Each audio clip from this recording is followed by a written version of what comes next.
Now we are going to be discussing a different topic. Avoid getting sued. It's not a good terrain to find yourself in. You don't want to be sued because you will be paid through your nose, and you're an up and coming artist. You don't have the money yet, so you really take this with absolute tension and diligence. Now, the hallmark of trying not to get sued is you not infringing on copyright. Now, copyright has different branches. As a copyright holder, you are entitled to exclusively copy your own song, because copyright is simply the right to copy. Also, you have the exclusive right to distribute your song. You have the exclusive right to make derivative works from your song. You have the exclusive right to publicly perform your song. So these rights I listed are the right that you're entitled to as a copyright holder. And every other music creatives out there, they have this same copyright on their own unique works. Now, you will not want to go infringing on other people's copyrights. Now, there are some instances whereby artists in general have accidentally or deliberately infringed on other people's copyrights. Now, you might not be facing the consequences yet, because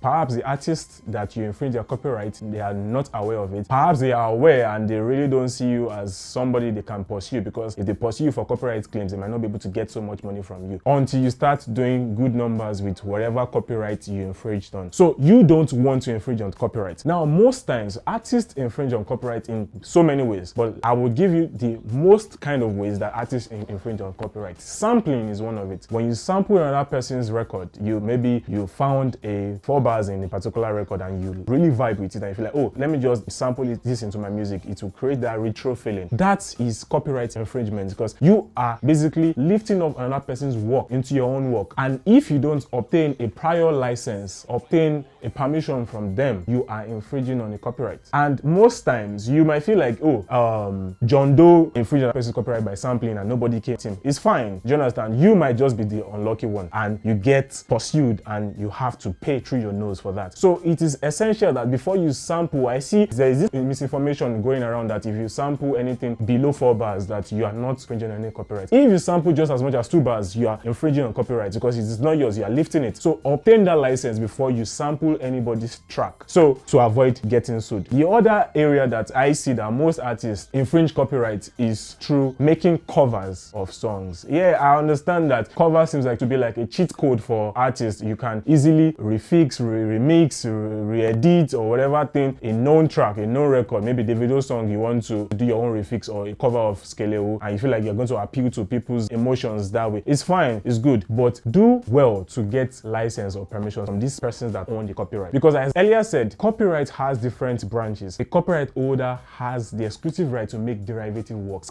Making covers of a song is a derivative work, and unless a license is given, a permission is given to that effect, you can't and you shouldn't make covers of a song. Now, it is prevalent, it's everywhere. People make covers mindlessly without getting license. It's fine. Davido would not see that you made his cover and pursue you because you don't have money yet, you're an up and coming artist. But the moment that your cover begins thriving, you are getting streams, maybe you're monetizing it, they will come at you, they will come against you straight up. So try as much as possible to obtain license before you do covers of tracks. These works are copyrighted, so get that license to avoid getting sued. I've heard a lot of misinformations from artists stating that if I credit an artist that I'm making his cover or that I'm sampling his song, I'm not infringing on copyright. No. Yes, credit is good. Give credit to who owns the track, but that would not exclude you from the liability that is within that infringement. Okay, say for instance, I did a particular jam, very lovely, and I just saw somewhere that you made a cover from it and you credited me. It's fine, but you were supposed to obtain a prior license from me. The fact that you credited me does not mean I will not serve you a cease and desist letter and also pursue you in copyright claims. So you should do well to obtain license before you make derivative works of those tracks. Another means of misinformation that artists pass around is claim that, oh, I don't think this work is copyrighted because it does not have the copyright sign on it. Whether or not a song has copyright sign on it or whether a creative work has copyright sign on it, it is automatically copyrighted. Given that copyright is a matter of once a work is original and it is fixed in a definite form, like a CD, an online database, or like in a flash drive, hard drive. Once that is done, you don't need to do any form of registration before the song becomes copyrightable or copyrighted. So whether or not you see the C in a small bracket sign or you see the R in the bracket sign, don't mess with it. Once the song is out there and you know the owner of the track, try as much as possible. Seek the person, seek the publisher, seek whoever person that owns copyright in that track before you use it. Don't be riding on the wings of it is not copyrighted because I can't see the C sign, I can't see any form of indication that shows that it is copyrighted. Copyright in the music industry is automatic. So obtain that prior license before you use anybody's creative work.